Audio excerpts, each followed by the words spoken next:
প্রথমেই একটা আমি বোল নিয়েছি। এবার একটা কাপ নেব, এই কাপ মেপে আমি চাল নেব। এই কাপের 2 কাপ আমি চাল নেব, গোবিন্দভোগ চাল।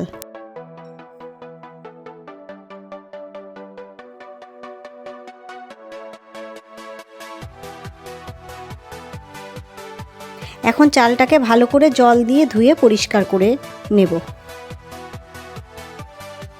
চালটাকে ধুয়ে জল ঝরিয়ে নিয়েছি।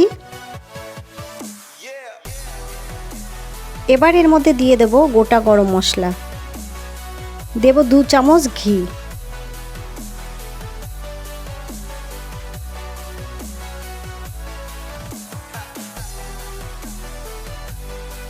আর দেব 1 চামচ মতো আদা বাটা। এই সব কিছু দেওয়ার পরে চালটাকে খুব ভালো করে মিশিয়ে নেব।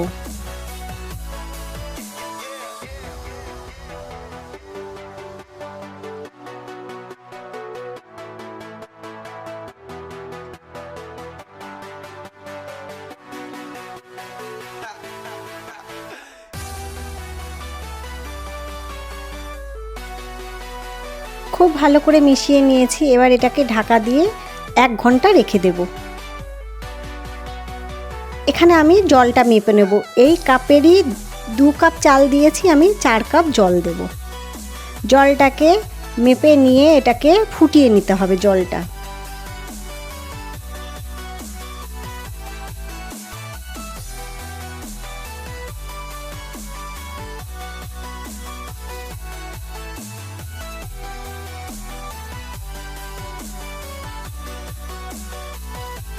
এবার আমি একটা কড়াই বসিয়েছি, কড়াইতে আমি 2 চামচ মতো ঘি দিয়ে দেব।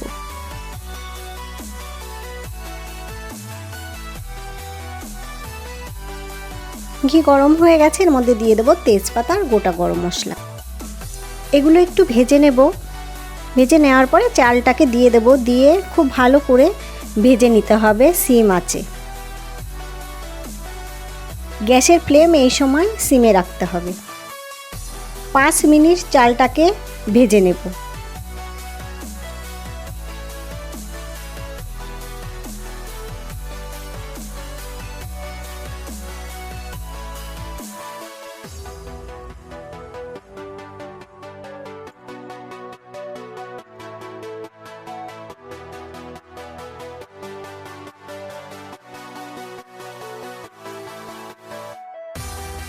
এখন এর মধ্যে দিয়ে দেব 2টো চেরা কাঁচা লঙ্কা।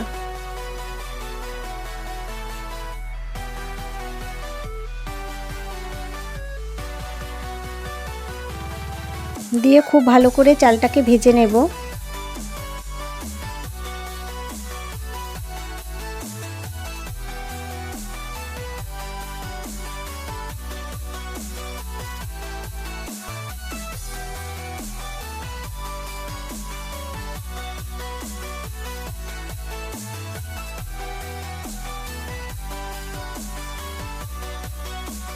চালটা ভাজা হয়ে গেছে, এখন আমি জল যে ফুটিয়ে রেখেছিলাম আপনি যদি আমার চ্যানেলের নতুন বন্ধু হন তাহলে অবশ্যই আমার চ্যানেলটিকে সাবস্ক্রাইব করে দেবেন। আর হ্যাঁ, লাইক কমেন্ট শেয়ার করতে কিন্তু একদম ভুলবেন না।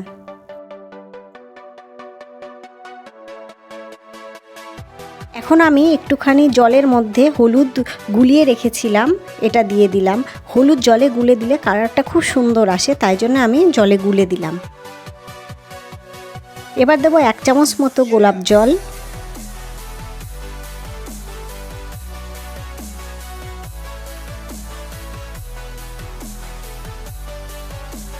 দেবো 1/2 কাপ মতো চিনি। মিষ্টিটা আপনারা যে যেমন খাবেন সেই অনুযায়ী দেবেন। আমি একটু মিষ্টি মিষ্টি করছি, সেই জন্য একটু মিষ্টি বেশি দিলাম।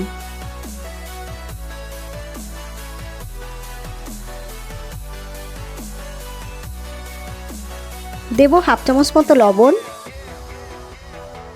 খুব ভালো করে সব কিছু মিশিয়ে নেব।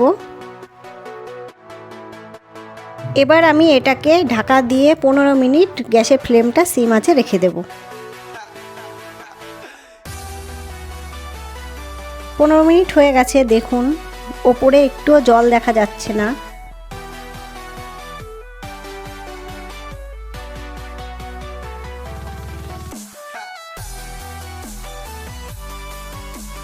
এবার আমি ঢাকনাটা খুলব।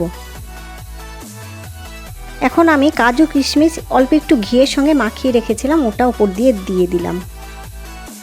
এগুলো দেওয়ার পরে আবার আমি ঢাকা দিয়ে কিছুক্ষণ রেখে দেব।